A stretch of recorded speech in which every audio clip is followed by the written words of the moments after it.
the founder and a therapist at Arise Therapy, and today I'm giving a webinar called Stress Management, Reclaiming Agency and Building Resilience. So I first want to talk about what stress is before we get into how to manage it. Stress is essentially our body and our brain's response to perceived threat.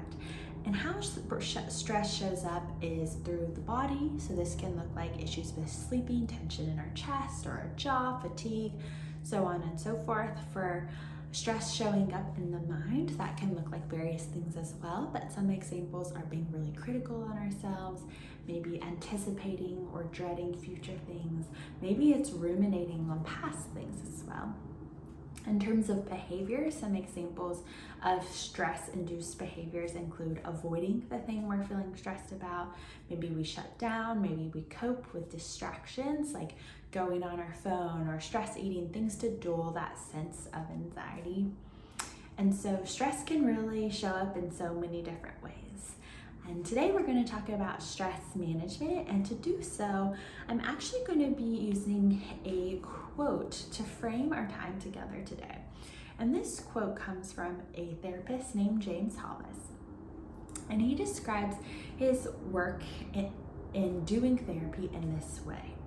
He says, "Part of my work is about helping people recognize that they're equipped by nature or divinity, whichever metaphor you prefer, with essential resilience, the capacity to take on life, even if it feels intimidating at times. And even if it feels beyond your powers, we always have a task in every situation. And that task is essentially working out, what is it that moves me from a sense of victimhood to a sense of active participation in what's happening in my life."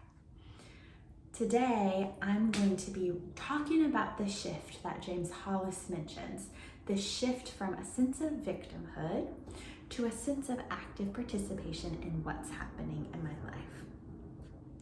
And the reason why I want to frame stress in this way is because I think this shift that Hollis mentions is one of the ways of understanding both the mechanism that can help produce or maintain anxiety, as well as one solution to addressing our anxiety and stress.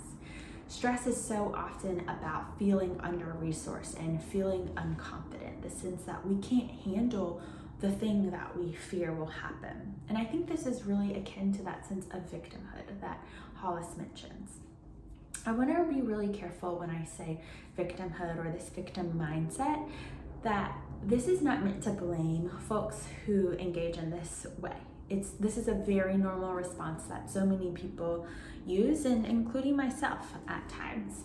It's a typical response when our brain feels overwhelmed. And basically what this response entails is a sort of sense that you're an object in life, that life is just happening to us and there's not much we can do about it.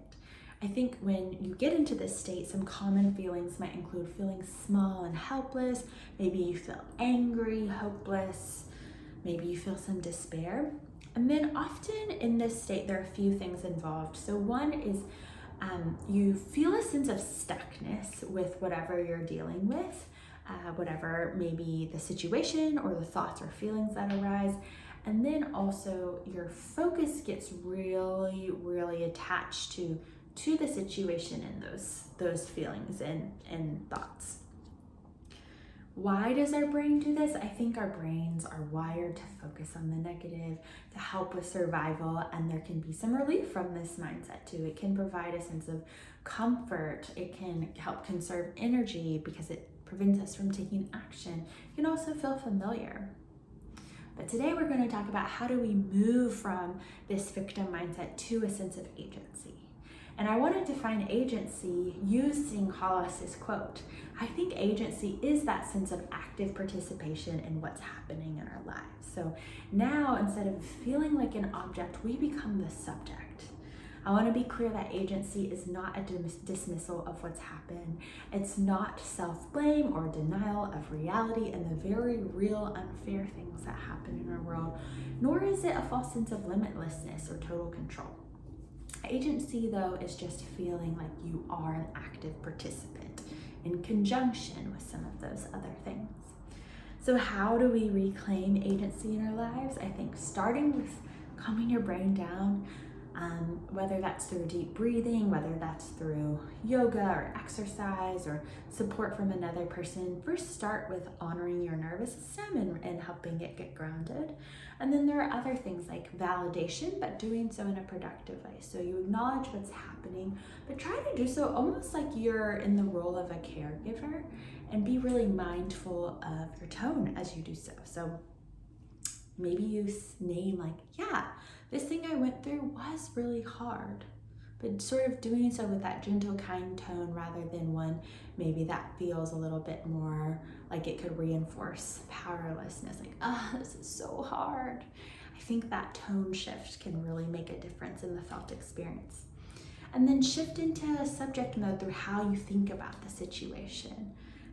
So maybe you name the things you can do in the situation.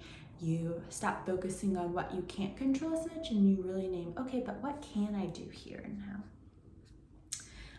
And then I think cultivating resilience can be a really helpful way of reclaiming agency. So really finding maybe things in the past that have helped you feel like I can handle hard things, and reflecting and sitting with those things.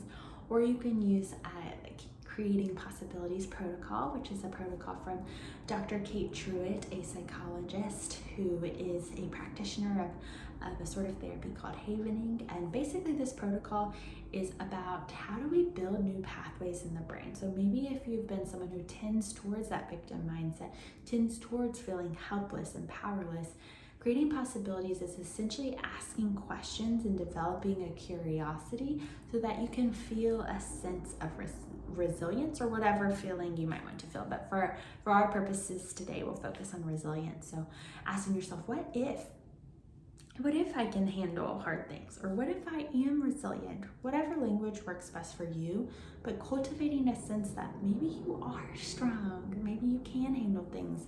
And I think those questions can help this concept sort of sink into your brain in a way that's a little bit easier than just starting with the declarative statement. So that's all I have for you today. Thank you so much.